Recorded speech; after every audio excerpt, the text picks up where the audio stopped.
Hi, I'm Jeff Ranke, Editorial Director of Manufacturing.net and Manufacturing Business Technology. Welcome to Security Breach. One of the most common topics we explore here on Security Breach is the ongoing challenge surrounding asset visibility in the OT landscape. At times, it's frustrating because it would seem that the solution starts with basic inventory management approaches because the first step in developing frameworks or plans that range from tool selection to attack response is knowing what you have to protect. Of course, it's never that simple due to the increasing amount of Internet of Things technology and the connection demands they place on the industrial environment. And it's a situation that promises to only get more complex, with Fortinet reporting that in 2023, only 5% of surveyed organizations have 100% visibility into their own OT activities. And as bad as that is, it's actually down from 13% in 2022. We're obviously going in the wrong direction, but here to provide some insight on managing this growing number of machines, connection points, access points, and other vulnerable areas of the ICS is Kevin Bocek. He's the Chief Innovation Officer at Venafi, a leading provider of asset identity management. Kevin, thanks so much for joining us today and welcome to Security Breach. Going to come in a little bit hot here with a question for you. One of the things we're going to be talking a lot about here is asset management and visibility. And it's becoming a bigger challenge on the plant floor with all these sort of IoT-based assets coming to fruition and being realized to help gain all these efficiencies that we want in the manufacturing setting. But as we're bringing in all this technology, we're adding connections, we're adding machinery. We've got a lot of legacy equipment that we're trying to implement this to. One of the simple solutions, it would seem to be, is maybe we just need fewer connection points. Are we over-connected at some point? And maybe we can start off with some of your thoughts there. Wow. Well, I can't imagine the business would say that we're over-connected because I think they want more intelligence in terms of production and planning, inventory, delivery.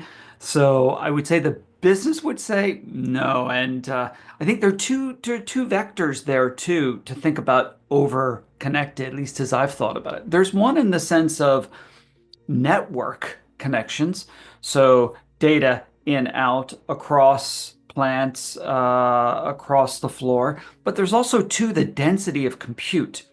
Because when it comes to capability, when you think about connection, it's also too like what are those systems on the floor actually doing, or what are they capable of doing? I mean, typical OT systems may not have AI embedded, but if we think about what's being planned for, in some cases, what's already delivered, it's really dense compute and high capability that we may not have seen before. So I think there are two vectors there when it comes to connectiveness. It's the network, but it's also the capability. And I think the first principle go forward is, wow, we're going to get more compute, more connectivity coming in. So that's what we have to plan for. And that's what we have to think. I think as you've shared up in the upfront, both how do we secure that and keep it available. So we love all this digital transformation, all this IoT technology. We love the connectedness and all the data that we can get flowing to help us make better decisions and run the production floor more efficiently. But why are we struggling so much, in your opinion, to implement security while we're bringing in all these new connection points and all this new technology? It doesn't seem to be getting the type of attention or priority that it really deserves. I think there are two reasons, which of course, I mean, the audience here, I think will understand it. They live it. One is obviously there's the technology. Some of the technology that has been deployed in the past, may not even have the idea of identity, for example, built in. May have been pre even password era. And so a lot of the controls that we might have had, even in IoT worlds, obviously even in the digital world outside, just aren't relevant. And so we're catching up. I think that is one area. But second, though, of course, is who's responsible for both designing, architecting, delivering, and operating. And oftentimes those are very different personas, possibly different than the way we've thought in traditional digital infrastructure that might be part of the front office. And I think so that's something that has a lot of catching up to do. I'm seeing great trends there. I'm seeing more and more, for example, the chief security officer becoming a lot more interested in securing the plant, the physical systems now that are becoming digital and bringing along architects and specialists. So I think they're great trends, but I think much of it has been down to, and I think the audience would definitely understand it's people, and different people have been responsible for design, deploy, maintain, update, operate. Yeah, I mean that's an interesting paradigm shift that we're experiencing right now, and I think you're absolutely right. Those who are enjoying this podcast right now, that has shifted dramatically, probably in the last 5 years or so. In your opinion, what does that team ideally look like? We've had the siloing of the IT and OT. They don't always like working together. We've talked a lot about that. We want the C-level buy-in, but we also need those individuals who are charged with really executing all of this technology that has more of these connection points also playing a role. Is it just getting all these folks in the same room, or what should these teams look like? Well, to me, it's going to have to follow the pattern that we've seen occur again in the front office with digital transformation, which is more and more we see the teams that operate and design coming together. That idea of DevOps, we've seen the emergence of platform teams that really engineer for operations and that also then embed security. I think that's one of the things we're catching up, certainly when it comes to security. Uh, I think the good news there is where it comes from the business down. Cyber is a top now risk being built in at the highest level, and I think that's going to take time. Then bring teams together, and then have the expertise that's available, and then of course too, as this audience would know, then have budget be available to add the security controls that yeah we've taken for granted a lot in the front office. You mentioned budgeting. We want to get that C-suite on board for all this, so that make sure those resources are available. Are there certain tactics or certain approaches that you've seen being more effective for helping, it's kind of a cheesy term, but like the cybersecurity champions really sort of get the ear of those folks who control the purse strings? Yeah, I suspect that again the audience is pretty well adept as they've done before, which is you got to bring the executives and the leaders on down to see actually what is happening, what's at risk from a cyber perspective. They used to be in the old days, yeah, you'd bring executives down to the data center and they could see, there are systems and there's this where customer data comes in and it's processed and they could have some physical sense. Now, obviously, that's no longer the case, but I think, yeah, it's from a cyber perspective, bringing executives down and talking through this is the impact. This is what could happen. This is what we see as the risk to really get that across. And then I think that's the way you drive budget. Ultimately, it's bringing a little bit of. I think again, probably the audience has been used to that in other ways about driving budget, maybe from an operational perspective or from a business intelligence perspective. But yeah, I think from a cyber perspective, this is what we're going to have to do. And I think that's interesting because it's a great point. When we look at capital expenditures, we can see pieces of equipment. We can see certain elements of an industrial control system. We understand software because we can see it on our screens every day. But when we talk about risk, it's sort of just this looming element there that we just don't want to talk about. And we're balancing risk between we don't want to get shut down, we don't want to get ransomed, but we also don't want to get left behind. Could you talk a little bit about this convergence of risk? And it means different things at different levels. But again, how can we get folks to really appreciate what it means and what they do every day? Well, I wanted to say, I think there's one good thing that's, although certainly I know many teams were challenged, that's occurred recently. Many of the audience would have been impacted from the CrowdStrike outage. It's a perfect example, I think, to demonstrate cyber risk to executives, to the board, and drive funding, drive the understanding of what can happen. Because there you had that was thankfully just a software update that went awry, but it could have been, though, of course, much worse. It could have been a malicious software update. We've seen that. Of course, I think Stuxnet is the prototype of that. And so what I would say is that's a perfect opportunity now to take that as a demonstration. Aha, this is what can happen. We've seen it happen.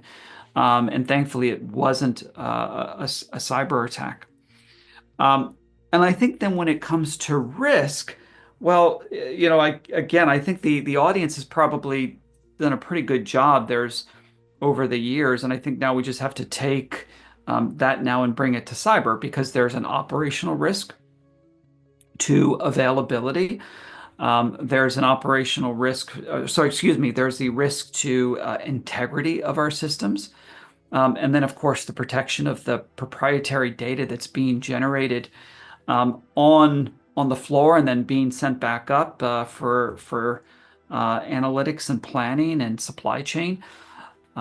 So, of course, many of the audience will know that's that CIA triad of confidentiality, integrity, and availability. I think that really well describes, and again, I think you can describe that to an executive about what then risk means down at the manufacturing floor, the plant floor, in ways then that they can get. Because yeah, the confidentiality of all of that data that's being generated now and being sent, it's being trained for supply chain, machine learning for supply chain analysis, that is highly sensitive. That is something that, in many ways, from the product itself that's being manufactured, may have, in many ways, the same value. And of course, to availability, well, perfect. We saw the example of what can happen. And then, of course, integrity can have an impact on either one of them. Any of our systems then that are manipulated, then has the opportunity for, to bring systems down or to breach that confidentiality. No, it's a great parallel between CrowdStrike and Stuxnet. We've got plenty of folks out there in the critical infrastructure side of things that Stuxnet still creates shivers up and down everybody's spine a little bit in terms of what that spawned. Well, we see that happening. Of course, we see it often times with software updates that have been maliciously created, or software update systems that are taken over, endpoint systems, laptop systems. And yes, so I think that's the thing too. We talked about more and more connections. That's certain. That's a certainty. So I think, that's a great way to demonstrate. And of course, too, very timely now for the audience, although I imagine this is going to be replayed a few weeks later. We've seen recently what appears to be supply chain attacks, certainly in the Middle East, that may have been combined with cyber attacks. So I think Stuxnet is the prototype. We've seen what can happen with CrowdStrike, and I think that CIA triad gives us a really great way just to communicate that to executives and then executives on up to the board. Absolutely. Well, you talked about stuff going on in the Middle East. That's when we get into state actor sort of things and those hackers that are going on out there. What type of activities are you seeing right now? Has there been a spike? Are we seeing more state-sponsored type stuff? Is it supply chain focused?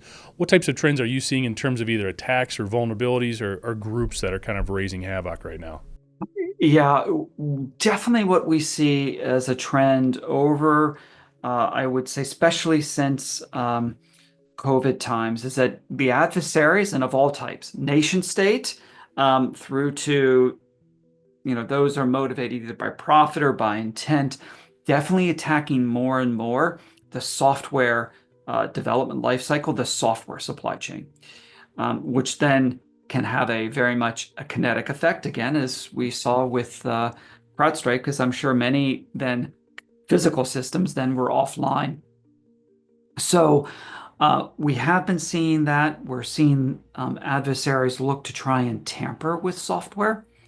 For example, insert vulnerabilities in open source software that you might think has no impact on a plant floor, but absolutely does, because either it gets built into software you use or you're using it directly. We've seen the adversary, again, try and steal, for example, the way that you uh, authenticate code that then gets installed because, again, all of these systems are machines and they know no difference between a good software update and a bad software update, a malicious one. So we see the adversary trying to steal the code signing certificates that are used to authenticate software that's updated on systems. So and it's at all levels. It's at the nation state level, and it's also those motivated by ransom, by profit. Yeah, the software stuff is really scary, and it's kind of a combination between very complex tactics, but also very basic types of things that the hackers are still doing because it works. So why would they stop? When it comes to the software stuff specifically, what have you seen as maybe some of the best approaches or strategies to defend against those types of attacks, whether it be a tooling, whether it be training, whether it be just looking for certain types of tactics that the hackers are using? Yeah. So, and it goes back to a basic principle, which is we, especially now, we look to identify every human that interacts with our digital systems. We want to give every one on the shop floor, every customer, every business partner an identity. And we have to do the same thing then with software too, that's coming into our environments. It's something we're all very used to. So all of our, our mobile devices, whenever you get a software update, it comes digitally signed that tells us who developed it and has it been modified. That is a basic control that's built into Windows. It's built into a lot of the physical plant control systems. We may not be using it though. And also too, our teams may be developing software in your organizations, then that gets installed. And the real question is all of that digitally signed? Does it come with code signing? Because that is a way, it's an easy way to say this code is good, this code is bad. So to stop unauthorized code. It's especially if you look into critical systems like, for example, airplanes now. So we'll get out of the manufacturing, the shop floor, but the new airplane, the new generations, the 737 MAX, the A350, A380, 787, all of these are what were called E-enabled aircraft. And they're just big flying data centers, basically. And they have software installed, and every piece of software on these new aircraft come digitally signed, come with code signing because we can authenticate the source of the code. And we can say it hasn't been modified. So that is a really simple control, widely used. I think if we use that more, we can stop the adversary from getting malicious code of all types, whether that's to, for ransom or to try and, bring our systems offline. Yeah, it's just another step, right? It's another thing we just have to do. And on the manufacturing side of things, it's tough to slow down for a second and take that extra step because we do need to keep going. And it's just sort of ingrained in our mindset, but becoming more and more important to do. We've got to bring these controls. Otherwise, again, it just leaves a really open target for the bad guys to abuse. Absolutely. So, Kevin, talk to us a little bit about Venafi and some of the stuff that you guys are up to and doing to help support industrial cybersecurity. Yeah, well, at Venafi, what we've recognized along with our customers is that, out there in the world, even on the shop floor, there are two actors. There are humans and there are machines. And I think the audience would know that very well. You can look probably out and maybe see them both working together. And both must be identified. So the humans must be identified, whether they're your customers, your business partners, the workforce, just the same machines. And machines might be something that is a physical system, but it also might be in that physical system. I talked about that density of compute. You may have many different applications running, containers running. I think those of the technologists in the audience especially, there's a lot of focus now on bringing Kubernetes down into the manufacturing floor because of the agility that it brings to run different software, high density compute. So all of those are machines and they must have identity. That's what we've worked on with our customers. So all software from the time it gets from a developer that it comes with an identity. It comes code signed, for example. When we put that code into operation, that we can say, yes, that's the code that we said was going to run. It hasn't been modified. And then as it's working, as it's communicating over a network, can we say that, yep, it's being properly authenticated from one machine to another? Authorization is happening. And when it gets into manufacturing systems, the shop floor, again, that's becoming more and more important. It used to be just you might have some type of controller device that would talk to another piece of network equipment. But now, of course, you've got controller devices, and even in some cases, some um, direct controlling systems that are even talking out over the network, possibly out to the cloud. So making sure that all of those have unique identities. We get authentication authorization done right. And that's what we've been helping to solve, machine identity security for our customers.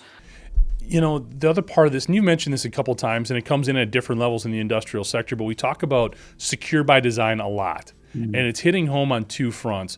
First of all, we've got our manufacturing audience who is saying, when I invest in this newest automation platform, I hook it up to some of my legacy equipment, I've been able to depend on that supplier to make sure I'm good from a security perspective, but we're sort of forgetting about the legacy element there. The other part of it then is when they produce those products, like you referenced there, and making sure they're passing along some security benefits as well. What's been your experience in working with folks to address that on sort of both of those fronts? Well, there's a really pressing issue that's come up that I think gives a perfect example. And that, of course, is the risks that are going to be coming with quantum computing. Now, for some of the audience that will say, like, oh, quantum computing? Like, I don't think quantum computers are a risk in our shop floor. But for those of you that are manufacturing and delivering connected devices that are going to be living out in the world for 5, 10, 20, 30 years, that is a real risk. And it's something that's has many product as well as manufacturing customers. It is top of mind with them right now because full expectation is that in the next 5 years or so, that what we've been using in the past to be able to, again, to authenticate devices that are out there connected in the world will completely fail. So that's where secure by design comes in, and that it has to be part of, from the concept all the way through to manufacturing. And that I think has really woken up a lot of our customers to that understanding. Now that's in the products that are being delivered, of course, to customers. I think at the plant, at the manufacturing systems, um, that's you said it. It's there is a legacy challenge. We've got a lot of systems that were not designed to be secure in a connected world.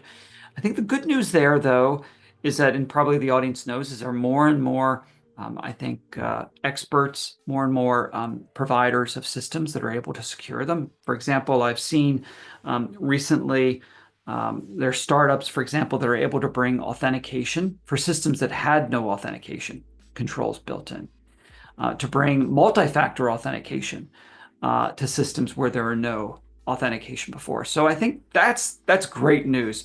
Now, again, was that secure by design? No, but that's where we can retrofit. And I think, yeah, so that's, oftentimes in cyber doesn't sound like good news. I think that's good news. We're headed in the right direction. It is. It's just breaking like I said before, a lot of these paradigms where, well, it was just always so easy. Well, we have to take this extra step. We have to embrace the fact that we need to take this extra step with the technologies that we're working with and how vulnerable they can be because of all those efficiencies we gain through the increased number of connections. Right. So Right. I think, again, the only way that you really get that on the radar of executives, both the business line executives and also the cyber executives, is bringing them down to the plant floor and seeing systems at work and understanding what connects to another system and how that could impact, dramatically the business. Absolutely. Well said. So looking at this from a 50,000 foot perspective, and generally speaking, when it comes to secure by design, are the approaches here, when we look at these products and putting in that secure by design dynamic, Can it be a sort of blanket approach? Does it need to be highly customized? Do we need to get government involved in setting certain regulatory actions in place surrounding that? What's your take there? So I think there is certainly the expectation that there's going to be more and more accountability, whether that's in the US and Europe from a regulatory framework, more and more accountability for secure by design. So I think from the audience should start to expect more, certainly from their vendors, and I think also then government is going to start to bring that forward. So as a principle planning out, expect more towards the future from your vendors. Now that's not going to help today, and I think there isn't. I don't believe there is a one size fits all approach. You know the systems, you know your risks and your individual, businesses in your environments. And I think then you just have to describe that. The risks will be different from one plant to another plant. I could imagine in petrochemical, it's very different. The risks, say, for example, in manufacturing, surgical robots, for example. So yeah, I don't think it's one size fits all. I think that's the good thing. That's why we're here to be able to describe that risk, to understand the systems. That's the good news, I think, is that we've got a lot of work to do. Absolutely. Another thing that's been sort of a reoccurring theme in our conversation here is the human element, the human dynamic that's always going to come into a play here. Whether we're talking about new tools, training, understanding of the situation in whole, or getting buy-in from those in the executive level. What have you seen in terms of improving that employee understanding, that worker understanding of how important cybersecurity is? Because we can have briefings and training all day long, but if it becomes a check a box type of thing and I don't have to be on the plant floor for a couple hours and I get a break, that's not doing it. That's not really meeting the goal or the expectation. What have been some maybe approaches or strategies that you've seen that have been more effective in getting that buy-in? Yeah, I think it's usually the untraditional type of training, and I think that's where training is getting better. So it is as I've seen it recently, it is improving. It used to be not that great. Yeah, definitely a snooze. I think as much of then as we can as professionals. I mean, hey, um, uh, as consumers individually, we know a lot about technology, and we also, I think, are becoming much more aware. So I think for everyone that's working in a plant manufacturing environment, it's, bringing what we know about safety in the mobile world, safety even in the social media world. It's like a lot of those same things apply then when you go to work. And I think, yeah, making that interesting. Again, I don't think there is anything magical about it. But the other thing I would say, though, is that when we do have incidents, making them then a learning experience too. So when we have either an outage or a cyber incident, hey, let's make that a learning incident, learning opportunity for everyone in the business.